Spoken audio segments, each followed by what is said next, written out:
Almost everyone grows up with the same propaganda. Study, read books, get good grades, stand out, and they say if you do all this, the world will respect you, admire your efforts, your intelligence, your dedication. You will be valued. Schopenhauer looks at this, lets out a bitter laugh, and replies, "How foolish is he who imagines that displaying intellect is a means to becoming popular." In practice, what happens is the opposite. The intelligent person becomes snobbish, arrogant, a know-it-all, difficult to deal with, too complicated. The curious thing is that society, in discourse, idolizes intelligence, but in practice, it creates mechanisms to prune, punish, or isolate those who truly think more deeply. Why? To understand this, you need to look at three things at the same time: how the human mind deals with comparison and inferiority, how status works in groups, and how intelligence cuts through illusions that people do not want to give up. That is what we are going to unpack now. Schopenhauer describes a small inner theater that takes place when two people meet. One is clearly more intelligent, the other notices. On the outside, the conversation seems normal. On the inside, war. It works more or less like this. The person realizes the other is intellectually superior. He assumes the other realizes he is inferior. He also assumes the other judges him for it. And then the lethal mixture is born: shame plus resentment. It's the classic "I know that you know that I know." This is basic social psychology. Comparison is not optional. The brain compares all the time. Who got more attention? Who was more articulate? Who is more respected in the group? Who speaks and everyone stops to listen? Intelligence, when visible, becomes a measuring stick, and nobody likes to be on the wrong side of that ruler. Nietzsche already said that few things are as unbearable as seeing a virtue you do not have perfectly embodied in another. You do not hate intelligence itself, you hate the reminder of your own limitation. La Rochefoucauld was even more cruel. He said that what we call disinterested admiration is often just impotent envy in disguise. You clap in public and bite your lips in silence. So when an intelligent person enters the room, three things happen. He increases contrast. Contrast reveals inferiority. Inferiority turns into resentment disguised as moral criticism. Suddenly, the intelligent person is not just intelligent, he's cold, unpleasant, difficult, not very human. It's easier to attack character than to admit he thinks better than I do. Pierre Bourdieu, the sociologist, spoke of symbolic capital. It's not money, it's prestige, respect, recognition. Intelligence is a powerful form of this capital, and this capital is dangerous because it is not easy to buy, not simple to imitate, and it exposes invisible hierarchies. In any human group, there are forms of status: physical strength, beauty, charisma, money, formal power, intelligence, and others. If you enter an environment and dominate a type of capital that others do not have, you automatically threaten the local hierarchy. At work, for example, if you are much more efficient, the incompetent person feels exposed. If you see solutions your boss did not see, he feels threatened. If you ask questions that reveal flaws in logic, it seems like you are challenging him. You're not doing anything wrong. You simply exist in a way that makes other people feel small. And human beings have a basic instinct: protect their own status. If they can't beat you in the field of intelligence, they change the game. They say you lack people skills. They say you are hard to work with. They accuse you of lacking humility. They start cutting you out of important conversations. The focus stops being, does what he is saying make sense, and becomes, who does he think he is to say this? The intelligent person threatens the ego, threatens status, and threatens self-image. That is why socially he tends to be attacked, rejected, sabotaged, or at least kept at a controlled distance. And you know, there are countless examples of this throughout human history. In psychiatry and psychoanalysis, projection is exactly this. I place in the other what I do not want to admit in myself. Schopenhauer describes this in simple terms. The person feels inferior, so he assumes the intelligent person despises him. He creates the idea that he is being judged. The internal logic is, he is more intelligent. Intelligence is better than stupidity. Therefore, he must think he is better than me. Therefore, I will hate him first. It's a defense of pride. Before you diminish me, I turn you into a villain. La Rochefoucauld would say that most everyday morality is just wounded pride trying to justify itself. He is intelligent, but he is not humble. Translation, I can't reach his level, so I will invent a moral flaw to equalize us. Nietzsche would call this herd morality. When the weak cannot defeat the strong, they turn the other's strength into a moral defect. The courageous becomes reckless, the intense becomes excessive, the intelligent becomes arrogant. That's how hatred of intelligence is born, not as a theory, but as daily micro-resentment. Now let's bring in the science layer of this story. Many studies in psychology show that human beings have enormous difficulty accurately evaluating their own competence. The famous Dunning-Kruger effect describes exactly this. Incompetent people tend to think they are much better than they are. Competent people tend to underestimate their own level. The result? Mediocre people who feel wronged, truly capable people who are treated as exaggerated or annoying. In addition, the brain is deeply biased in favor of comfort. Real thinking takes effort. Questioning convictions hurts.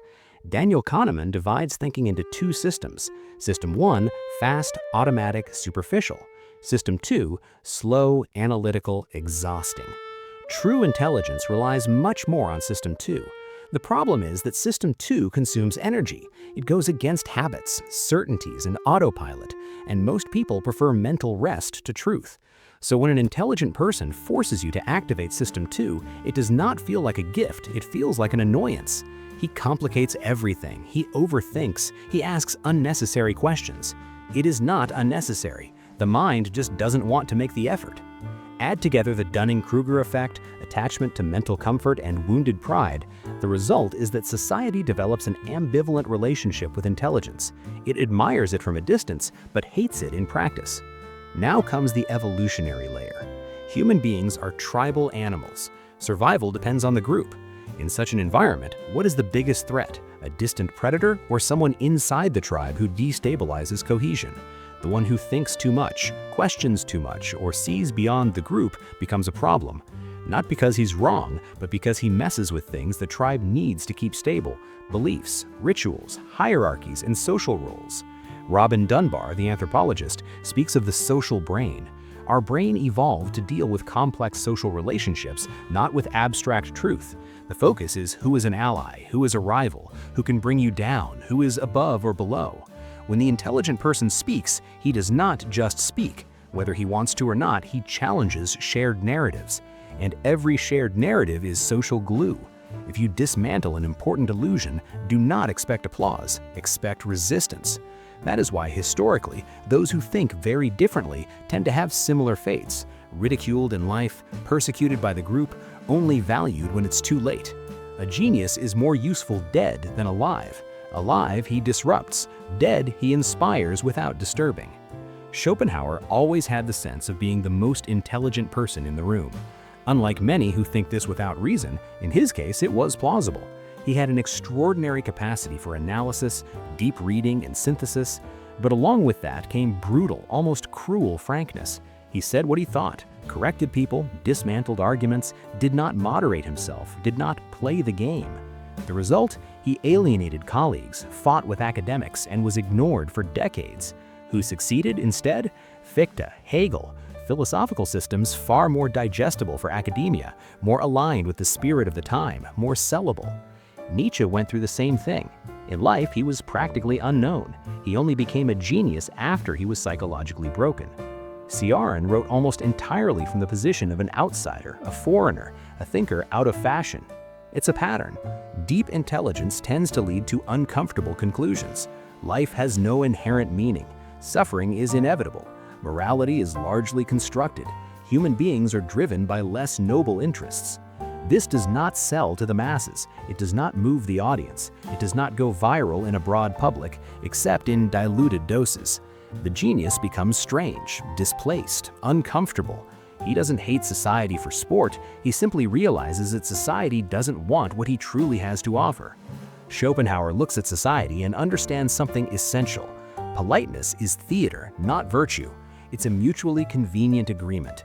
I don't rub your flaws in my face, you don't rub mine in yours. We pretend absolute respect. Deep down, we know it's a performance. Its function is simple: reduce constant friction. It's like oil in a machine full of crooked gears. If you're intelligent and want to survive socially, Schopenhauer recommends something humiliating but effective. Don't show everything you see. Don't correct every time you're right. Don't make the other feel stupid. Sometimes play on the team of ignorance. He says that apparent inferiority is a kind of recommendation. People like to feel slightly superior to those around them. It warms the ego. If you always show yourself to be faster, more articulate, more profound, you deprive people of a silent pleasure, the pleasure of feeling above someone. That is why he quotes Gracian, "To be popular, wear the skin of the dumbest animal." This doesn't mean erasing yourself completely. It means knowing the dosage. Sometimes you know the person is wrong, but you don't correct them. Sometimes you could explain better, but you don't.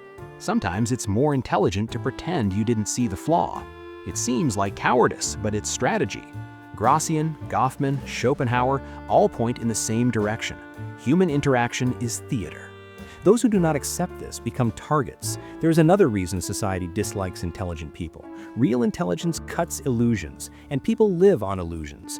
I understand politics, I know who I am not influenced by anyone, I'm a good person, I deserved more than I have. When an intelligent person enters the conversation, he asks questions that pierce the surface. How do you know that? Have you considered the opposite hypothesis? What if this narrative is just convenient? This is unforgivable. You are not just discussing ideas, you are messing with the person's self-story, the script they use to tolerate themselves. The reaction usually comes in three forms: disqualification, you complicate everything; moral attack, you lack empathy; labeling, you are pessimistic, arrogant, annoying. It is rare for someone to say, "This bothers me because I do not want to think about it." So the intelligent person becomes the scapegoat. He is the negative one, the cold one, the exaggerated one. Ironically, he is often the only one trying to look at the situation without anesthesia. Let us bring this down to the ground. No abstractions. How does this show up in daily life?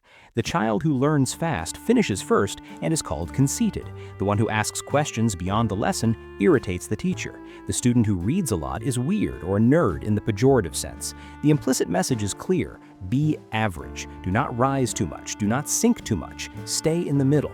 The intelligent employee sees structural errors and points them out. He is problematic. He proposes improvements and becomes complicated. He cannot stand useless meetings and becomes uncooperative.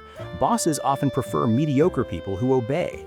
The very intelligent one is inconvenient because he sees leadership flaws, notices contradictions, and does not swallow every internal narrative. Between the competent one who questions and the mediocre one who bows his head, many environments choose the mediocre and then blame lack of talent for collective failure. The child who reads more and questions inherited religion becomes rebellious. The daughter who notices toxic patterns is labeled dramatic. The relative who does not buy the family narrative becomes ungrateful. The intelligent one is the one who asks the question no one wants to see formulated, and that has an emotional cost. It is not just ideological, it is practical. Arguments, fights, distance, guilt, and crises. There is an important distinction here. It is not enough to be intelligent. The problem is being perceived as intelligent. In other words, if you are intelligent but know how to adapt, dose, and hide it, you suffer less. If you are intelligent and cannot tolerate playing a role, you become a target. Schopenhauer was the second type. Gracian teaches the first. Society does not hate abstract intelligence. It hates what destabilizes the social game. If your intelligence works in favor of that game, you become a consultant, guru, strategist, marketing genius. If it works against it, you become the annoying one, the pessimist, the uncomfortable presence. The same intelligence can generate respect or hostility depending on how it appears. This is not fair, but it is what it is. Schopenhauer is cynical, but not foolish. He knows that saying, be intelligent and endure hatred is not advice, so he suggests some moves. Let us reformulate this in practical terms. Before saying everything you think, ask, does this environment reward sincerity or obedience? Is depth valued here or efficient superficiality? Do people here handle criticism well or take everything personally? If the answer is, this is a cult of mediocrity, it makes no sense to spend ammunition. What you say can become evidence against you in the group's informal court. Yes, you know the person is saying nonsense. Yes, you could dismantle it in 3 sentences. Ask, will this change anything or just feed your vanity and their resentment?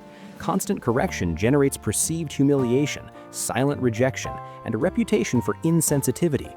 Choose your battles. Do I have intimacy with this person? Do they want to learn or just want to be right? Are we in public or private? Correcting in public often is interpreted as a direct attack, even if that is not your intention. Schopenhauer does not talk about politeness as frivolity, he treats it as a survival tool. Politeness is saying the minimum necessary, avoiding unnecessary humiliation, retreating instead of humiliating, responding calmly instead of proving a point, period. It works like heat on wax. What is rigid becomes malleable. It's not about being fake, it's about avoiding unnecessary fires. One of the most intelligent things an intelligent person can do is choose better where to spend their brain. You do not need to explain metaphysics at a barbecue, discuss epistemology with your banker uncle, or dismantle every pathetic speech in a corporate meeting. You can find 2 or 3 people with whom you can speak seriously, use the rest as functional theater, and preserve your sanity by accumulating islands of lucidity in a sea of nonsense. Nietzsche spoke of strong friendships, not many. People who can tolerate hearing uncomfortable things without immediately trying to cancel you emotionally. Up to this point, it may seem that the solution is always to pretend to be dumber, to play the game. But this has a price. You start to feel unseen. You laugh at jokes you don't find funny. You lower the level of conversation until you feel trapped. You begin to disrespect yourself to be accepted. If you do this too much, something inside you breaks. You become a kind of permanent actor, always pruning thoughts, language, and intensity. Schopenhauer, at bottom, accepts social theater, but does not recommend living only in it. That is why he values solitude, not as defeat, but as a space of authenticity. In solitude, you think without cutting your own ideas to avoid offending anyone. You read what you want, not what pleases. You face your conclusions without having to dilute everything for an audience. The ideal might be this: in public, social game; in private, real thinking. If you try to live 100% in the social game, you disintegrate. If you try to live 100% in brutal authenticity, you become a functional outcast. The art is in the tense balance. There is a delicious irony in Schopenhauer's life. When he wrote his great philosophical work, deep, rigorous, difficult, it was ignored. He was too intelligent. When he wrote lighter, more practical essays full of everyday psychology, less abstract, the public embraced them. It was through this diluted version that people returned to the major work. He proved in his own life what he taught. When he played in pure genius mode, society turned its back. When he added a bit of strategic stupidity, society approached. Does that mean he sold out? No, it means he understood the structure of the game. And he had no illusions about human nature. He knew that most people do not want truth, they want relief. Most do not want depth, they want distraction with a veneer. Most do not want to be challenged, they want to be validated. So he did what an intelligent person must learn to do: speak to the world without giving everything. Save the best for those who truly want it. Accept that full understanding, if it comes, will be the exception, not the rule. At bottom, society is not against IQ, books, degrees, or philosopher quotes in bios. That is even useful as ornament. What society hates is feeling exposed, feeling small, feeling questioned, feeling without excuses. True intelligence produces all of that, so it is at the same time admired in theory and fought in practice. Schopenhauer looks at this without romanticizing it. If you are intelligent and want to be loved by everyone, good luck. If you are intelligent and want to see reality as it is, accept losing applause. If you are intelligent and want to survive, learn to play. Being intelligent in a world that prefers mental comfort means truth hurts, but that lucid pain is better than cheerful anesthesia. The secret may be this: do not sell your intelligence to fit into the group. Do not use your intelligence as a weapon to humiliate.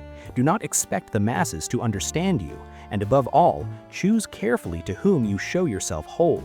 Because, as Schopenhauer suggests, to be truly intelligent in society is this: to know a lot, show little, speak with few, and not be fooled by almost anyone.